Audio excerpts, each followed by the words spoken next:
नमस्कार, स्वागत है आपका खबरों का पंचनामा में। मैं हूं आपके साथ खुशबू। हम लेकर आए हैं देश और दुनिया की 5 बड़ी खबरें, जिस पर चर्चा के लिए हमारे साथ स्टूडियो में मौजूद हैं कैपिटल टीवी के editor in chief doctor Manish Kumar. Doctor साहब, बहुत बहुत स्वागत है आपका। धन्यवाद। सबसे पहले नजर डालते हैं हेडलाइंस पर। वैक्सीनेशन पर राज्यों के ड्रामे से तंग आए प्रधानमंत्री। राष्ट्र के नाम संबोधन में बोले, योग दिवस से केंद्र सरकार सबको मुफ्त देगी वैक्सीन। जीत के बाद ममता के अरमान ने भरी उड़ान। राष्ट्रीय पॉलिटिक्स में एंट्री के लिए बनाई रणनीति। राज्यपाल के संवैधानिक अधिकार पर उठाए सवाल। बीजेपी ने योगी के नेतृत्व में छेड़ा मिशन यूपी का संग्राम। तैयार हो रहा है विधायकों का रिपोर्ट कार्ड। कट सकता है 100 से ज्यादा का टिकट। केजरीवाल की घर घर राशन योजना में घोटाले की बू। केंद्र ने लगाया ब्रेक। बीजेपी का आरोप, बड़ा घोटाला करने वाली थी आम आदमी पार्टी। रिया चक्रवर्ती का सुशांत के परिवार को फंसाने वाला बयान। कहा, सुशांत के नशे के बारे में परिवार को पहले से पता था। एनसीबी ने चार्जशीट में किया खुलासा।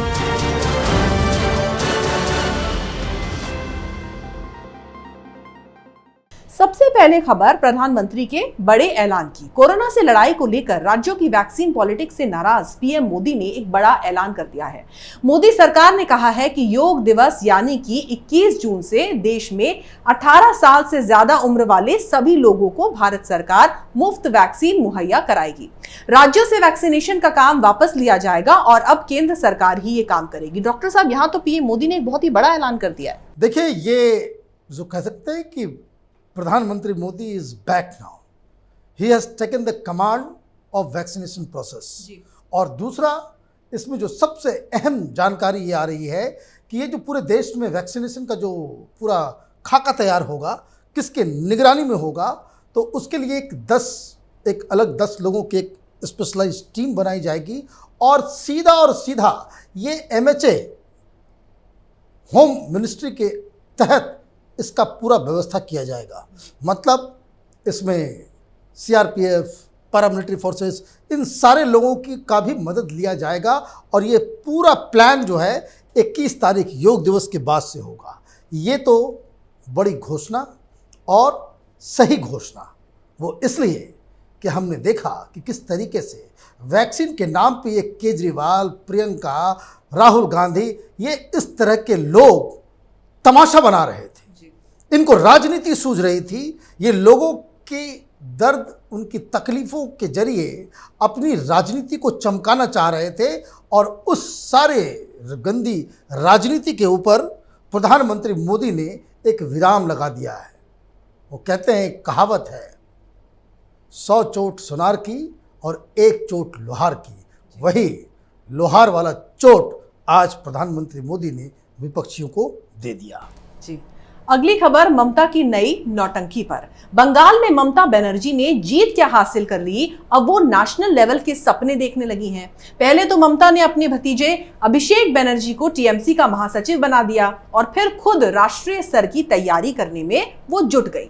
ममता बनर्जी पीएम मोदी को मात देने के लिए अब नए हथकंडे अपना रही हैं। राज्यपाल से बगावत कर बीजेपी नेताओं को अपने पाले में करने की कोशिश में वो जुट गई हैं। इसी बीच ममता ने शुभेंदु अधिकारी और उनके भाई को फंसाने के लिए चोरी का आरोप लगाते हुए केस दर्ज कराया है। डॉक्टर साहब, ममता बनर्जी आखिर चाहती क्या है? देखिए, ममता बनर्जी प्रधानमंत्री बनना चाहती हैं। यही उनकी सबसे बड़ी परेशानी है।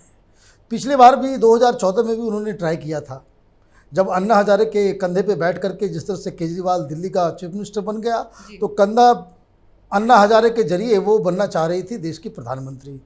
रामलीला मैदान में रैली की गई, 2000 आदमी नहीं आए। ममता बनर्जी का अपील, ममता बनर्जी के पश्चिम बंगाल के बाहर 0 सन्नाटा है। इस महिला ने चुनाव के बाद जो कोहराम मचाया है, जो खूनी खेल बंगाल के अंदर खेला है, हिंदुस्तान की जनता आउटराइटली इसको रिजेक्ट करेगी। खैर, डेमोक्रेसी है, हर राजनेता का ये अधिकार है कि वो प्रधानमंत्री बनने का सपना देखे, उसमें कोई दिक्कत नहीं है, ये उनका अधिकार है। लेकिन समस्या ये है कि किनके कंधों पे इस बार वो बैठ करके नेशनल लेवल की राजनीति करने जा रही है। खबर ये आई है 9 तारीख को वो राकेश टिकैत माने एक डिस्क्रेडिटेड शख्स जिसका आंदोलन पूरी तरह से फिजल आउट कर गया है, ऐसा शख्स जो पिछली बार जब चुनाव लड़ा था तो उसके जमानत जब्त हो गए, उसके सहारे ये राजनीति करना चाह रही है, तो ये तो संभव नहीं है। लेकिन स्टोरी ममता बनर्जी के नेशनल प्लान का नहीं है, स्टोरी तो पश्चिम बंगाल में है, जहां ममता बनर्जी ने अभिषेक बनर्जी को, अपने भतीजे को महासचिव ही नहीं बनाया, उन्हें एक डी फैक्टो चीफ मिनिस्टर की तरह ऑपरेट करने की इजाज़त दे दी है। जी, अब बात बीजेपी की नई रणनीति पर। यूपी में बीजेपी सीएम योगी के नाम पर ही 2022 का विधानसभा चुनाव लड़ेगी और इसके लिए बीजेपी ने अपना पूरा चुनावी खाका तैयार कर लिया है। सूत्रों की माने तो इस बार बीजेपी के विधायकों का रिपोर्ट कार्ड तैयार हो रहा है। इनके प्रदर्शन के आधार पर ही आगामी विधानसभा चुनाव में टिकट दिए जाएंगे। आशंका जताई जा रही है कि इस बार 100 से ज्यादा विधायकों के टिकट काम ना करने पर कट सकते हैं। डॉक्टर साहब, बीजेपी में इस खबर से तो खलबली मच गई होगी। खलबली मचना भी चाहिए। जो लोग भारतीय जनता पार्टी में वो जानते हैं कि प्रधानमंत्री मोदी, अमित शाह चुनाव लड़ते हैं तो उनकी स्टाइल क्या है। वो 30% के आसपास जो फूके हुए कारतूस, जिन्होंने काम नहीं किया, जिन्होंने घोटाला किया, जहां लोकल स्तर पे उनके खिलाफ एक नाराज़गी है, वैसे विधायकों का वो पत्ता साफ कर देते हैं। ये बीजेपी की बहुत पुरानी टेक्निक है। एक दूसरी बात, 100 से ज़्यादा विधायकों का नंबर कटने वाला ये तो तय है, लेकिन इम्पॉर्टेंट खबर ये भी आ रही है कि जो वर्तमान में जितने मंत्री हैं उनमें से भी 1/3 मंत्रियों का पत्ता साफ होने वाला है। ये समझ लीजिए कि प्रधानमंत्री मोदी और अमित शाह और योगी, ये जो तिकड़ी है जिसके बारे में बहुत सारे कन्फ्यूजन फैलाने की कोशिश की जा रही थी कि यहाँ लोग आपस में लड़ रहे हैं, योगी जी को हटा दिया जाएगा, वो सारे अफवाह, वो सारे कन्फ्यूज़न अब खत्म हो गए हैं। बीजेपी के अंदर एक बात जो समझ में आ रही है कि परफॉर्मेंस को इम्पोर्टेंस दिया जाता है, खानदान को नहीं।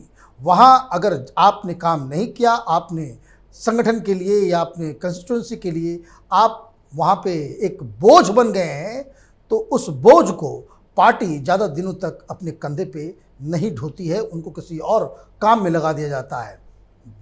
यूपी के अंदर योगी की जो पॉपुलैरिटी है वो अभी सबसे ज़्यादा है, उनके आसपास कोई दूसरा लीडर नहीं है भारतीय जनता पार्टी में या फिर विपक्ष में।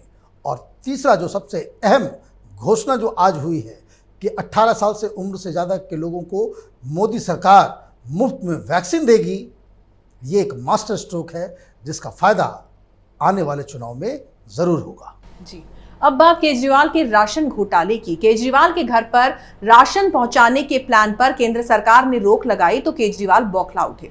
केजरीवाल का कहना है कि राशन माफिया की पहुंच बहुत ऊंची है। उनके इन आरोपों पर बीजेपी ने पलटवार किया और कहा कि केजरीवाल के घर घर राशन का प्लान असल में बड़े घोटाले को अंजाम दिया जाना था, इसलिए केंद्र ने इस पर रोक लगाई। ये वही केजरीवाल है जो आज से पहले ये कहते थे कि उन्होंने राशन माफियाओं को खत्म कर दिया था, लेकिन फिर से दिल्ली में राशन माफिया उजागर हो गए। डॉक्टर साहब, समझ में नहीं आता है कि केजरीवाल क्या कहते हैं, क्या करते हैं। देखिए, केजरीवाल को तो मैं अच्छी तरह से जानता हूं जी। वो राजनीति का नटवर लाल है। हर 5 सेंटेंस में 3 सेंटेंस वो झूठ बोलता है। अब ये कैसा खेल है, इसको समझ लीजिए बहुत ही आसानी से कि वो ही इज अ डेमोगॉग। लोगों की भावनाओं को भड़का करके वो राजनीति अपना करता है। मीडिया वालों को फिर उसने पैसे दे दिए। अभी पिछले 10 दिन से बंद था, 1 तारीख से आप देखिए फिर वो सिलेंडर के बीच से घूमता हुआ नजर आ रहा है। वो ऐड का काम चालू हो गया, इसलिए मीडिया वाले उसे फुल फ्रीडम देंगे कि जो भी बकवास करना है, देश को लूटना है लूट लो, जो अपनी राजनीति करनी है चमकाओ, हम तुम्हारे साथ हैं। मीडिया का ये हाल है। अब सवाल ये है कि भाई आपको गरीबों को घर में अनाज देना है, बहुत अच्छी बात है, अपने से खरीदो, अपने से दो, कौन रोकेगा? कोई नहीं रोकेगा। आप केंद्र के पैसे से, केंद्र के भेजे हुए अनाज को रीपैकेजिंग करके अपना चेहरा डाल करके मुख्यमंत्री घर घर अनाज योजना तुम लगाओगे, ये तमाशा कैसे चलेगा? और ये मूर्ख की तरह जो बात करता है कि जब कोई कानून पूरे देश में लागू, ये जो पीडीएस सिस्टम है पूरे देश में एक कानून से चलता है वो, और उस कानून में कोई राज्य बदलाव अपने मन से अकेले नहीं कर सकता, और केंद्र सरकार सीधे सीधे इस पे रोक लगा रही है।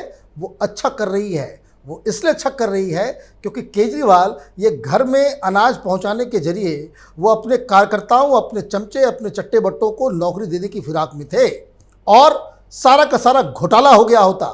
मैं आपको बता दूं, जितना अनाज केंद्र सरकार से मुफ्त में बांटने के लिए दिया गया है केजरीवाल को, केजरीवाल ने उसको पूरी तरीके से बांट भी नहीं पाया है। और अभी अचानक ये कह रहा है कि दिल्ली के अंदर में राशन माफिया इतना मजबूत है। राशन माफिया तो अभी ये तो आ ही नहीं रहा है, तो स्टेट वाले के हाथ में होता है। तुम उसको अपने हिसाब से बदलना चाह रहे हो तो बदलने से पहले उस माफिया को खत्म क्यों नहीं कर रहे? दरअसल केजरीवाल लोगों को भ्रमित करके और खास करके इसके जाल में जो थोड़ा अक्लमंद अपने आप को समझते हैं, जो पढ़े लिखे लोग होते हैं, वो ज़्यादा इसके चाल में फंस जाते हैं। एक बकवास आइडिया, केंद्र की योजना को बदलने का कोई लीगल प्रावधान नहीं है और अगर हर चीज़ में तो हाई कोर्ट पहुंच जाता है, हर चीज़ में कोर्ट का दरवाज़ा खटखटाता है। केजरीवाल को जाना चाहिए कोर्ट और ये कहना चाहिए कि भाई हम तो इतने अच्छे इंटेंशन के साथ ये करना चाह रहे हैं, लेकिन वो केंद्र सरकार मना कर रही है। कोर्ट कह देगी कि भाई अच्छा गरीबों के लिए प्रोग्राम है, इसको केंद्र सरकार को मना नहीं करना चाहिए, लेकिन वो नहीं जाएगा क्योंकि वो जानता है कि वो जो करना चाह रहा है वो सिर्फ और सिर्फ राजनीति है। वो घर घर तक पहुंचाना नहीं चाहता, वो सिर्फ ये साबित करना चाहता है कि हम घर घर तक पहुंचाना चाहते थे, केंद्र सरकार ने मना कर दिया। जी, अब बात सुशांत सिंह राजपूत की, जहां एक तरफ सुशांत सिंह राजपूत की मौत को 1 साल पूरा होने वाला है, वहीं उनकी सबसे करीबी माने जाने वाली और ड्रग्स केस में फंसी रिया चक्रवर्ती ने एक नया बयान देकर सबको चौंका दिया है। रिया ने सुशांत के परिवार को फंसाने की कोशिश की है। दरअसल रिया चक्रवर्ती ने एनसीबी को दिए बयान में कहा है कि सुशांत के परिवार वाले पहले से ही जानते थे कि उसे marijuana की लत है। डॉक्टर साहब, रिया जब खुद फंस गई तो अब वो सुशांत के घर वालों को फंसाने की कोशिश कर रही है। देखिए, जो आज खबर आई है वो खबर पुरानी है। हमने 8-9 महीने पहले ही इस चीज़ को बताया था। हमारे आर्काइव में वो सारे वीडियोस आप देख पाएंगे कि जिसमें हमने कहा था कि रिया चक्रवर्ती ने दरअसल एनसीबी से क्या क्या बातें की और एनसीबी से जो बातचीत के दौरान उसने ये कहा था कि भाई पूरे परिवार जानता था कि वो ड्रग लेता था। दरअसल अभी जो अचानक से ये खबर आई है उसकी बारीकी को समझना ज़रूरी है। एनसीबी अब फाइनल स्टेज पे है और एनसीबी के मुताबिक सुशांत सिंह राजपूत का घर का इस्तेमाल रिया चक्रवर्ती, उसका भाई सौविक चक्रवर्ती, सिद्धार्थ पिटानी और जितने जो सैमुअल मिरांडा, ये सारे लोग जो है वो एक ड्रग पेडलिंग के लिए उसके घर का इस्तेमाल कर रहे थे और इसमें ये फंसने वाली है। दूसरी बात, बरसी आने वाली है, सोशल मीडिया में बवाल मचेगा और उससे पहले एक पीआर एक्सरसाइज की शुरुआत कर दी गई है। जो लोग सुशांत के कातिल को बचाना चाहते हैं, जो लोग रिया चक्रवर्ती को बचाना चाहते हैं। रिया चक्रवर्ती के बारे में आज एक खबर आई कि भाई वो तो टॉप 40 डिज़ायरेबल वुमन में उसका नाम है, मतलब लोग उसको इतना चाहते हैं, जिसमें दीपिका पादुकोण और बहुत सारी एक्ट्रेसेस से ऊपर इसका नाम चल रहा है। तो ये सारी चीज़ें जो है वो एक दरअसल एक प्रोपेगेंडा का तरीका है कि जिसमें आप एक ग्राउंड तैयार कर लें कि जब सुशांत सिंह राजपूत की बरसी हो तो लोग इस मत पे डिवाइडेड हो जाए कि भाई वो ड्रग लेता था, ड्रगिस्ट था, और वो लोग जो लोग न्याय की मांग कर रहे हैं उसको आप जवाब दे सके। तो ये अभी से ही इसकी शुरुआत हो चुकी है। डॉक्टर साहब, बहुत बहुत शुक्रिया इस तमाम जानकारी के लिए। धन्यवाद। तो खबरों का पंचनामा में आज के लिए बस इतना ही। देश विदेश की बाकी खबरों और उनके सटीक एनालिसिस के लिए आप देखते रहिए कैपिटल टीवी। हमें लाइक करें, शेयर करें और कैपिटल टीवी को सब्सक्राइब करें। नमस्कार।